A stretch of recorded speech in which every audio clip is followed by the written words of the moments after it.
अक्सर ना एक चीज़ देखने को मिलती है जब भी कभी जैसे हस्बैंड घर पे वापस आते हैं और थके हुए होते हैं, कहते हैं कि मैं तो बहुत थका हुआ हूँ, पर वो कभी अपनी वाइफ की तरफ ध्यान नहीं जाता कि पूरे दिन में काम करके वो भी थक सकती है। तो वो बल्कि ये बोलते हैं कि अगर कभी वाइफ बोल भी दे कि मैं भी थक रही हूँ, तो उनका सीधा सा एक ही एप्रिसिएशन का एक जवाब आता है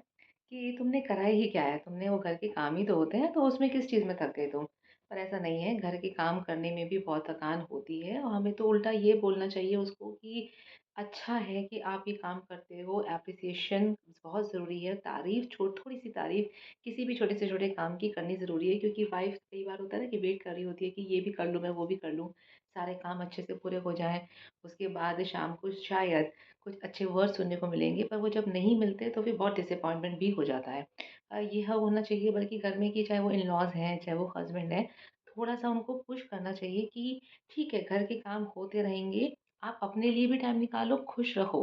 क्योंकि जो डिसअपॉइंटमेंट है ना, वो ख़त्म हो जाएगा अगर उनको ये बोला जाता है कि अच्छा है, थोड़ी-सी तारीफ़ किसी भी छोटे-मोटे काम की और उसके बाद ये बोला जाए कि आप अपने लिए भी टाइम निकालो, खुश रहा करो। क्योंकि जब खुश रहती है ना घर की वूमेन, तो वो उन्हीं कामों को और ज़्यादा अच्छे से करती है। ऐसा नहीं है कि वो अभी तक अच्छे से नहीं कर रही है, पर हाँ, जब वो दिल से खुश होती है ना, तो उन्हीं कामों को बहुत ज़्यादा और अच्छी एनर्जी के साथ करती है। तो मेरा ये मानना है कि थोड़ा-सा एप्रिसिएशन, थोड़ी-सी रिस्पेक्ट बहुत ज़रूरी है।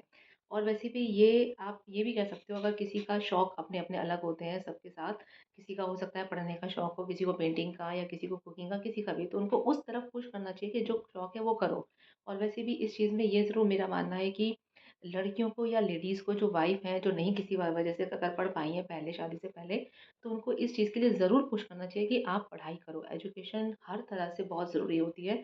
क्योंकि जो काम औरतें घर में कर रही हैं, वो तो कर रही हैं, पर अगर एजुकेशन होती है उनके साथ में, तो वही कामों में जब नॉलेज हमें मिल जाती है, तो बहुत और ज़्यादा अच्छे से कर पाती हैं, जब खुशी भी होती है साथ में और एजुकेशन भी हो। तो उस घर में तो मैं क्या ही कहूँ कि क्या ही कर सकती है फिर औरत, क्योंकि एक औरत अगर चाहे तो घर में, आपको भी पता होगा, सबको वो जानते हैं इस चीज़ को, कि घर बहुत अच्छे से चलाना जानती है, स्मार्टली उनको हैंडल करती है, सब चीज़ें को मैनेज करती है। तो अगर एजुकेशन भी मिलेगी और वो खुश भी रहेगी, तो घर को ज़्यादा बेटर चला पाएगी, क्योंकि घर में नए सदस्य लाने वाली भी एक औरत ही होती है। तो उसको एजुकेशन भी अगर मिलती रहेगी, वो खुशी भी रहेगी उसके अंदर, तो वो शायद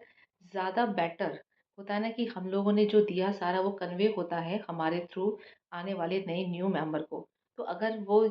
सब कुछ अगर उसके अंदर सब अच्छा ही चाहोगा, तो वो आने वाला भी, तो एक न्यू पर्सन भी तो बहुत वही सब लेकर आएगा। तो इसलिए बहुत ज़्यादा ज़रूरी है एक स्ट्रेंथ उस हर वुमन को मिलना, एजुकेशन मिलना, उसका खुश रहना, रिस्पेक्ट मिलना बहुत ज़रूरी है। मेरी ओपिनियन में ऐसे ही है, बाकी आप भी मुझे लगता है ऐसे ही सोचते होंगे।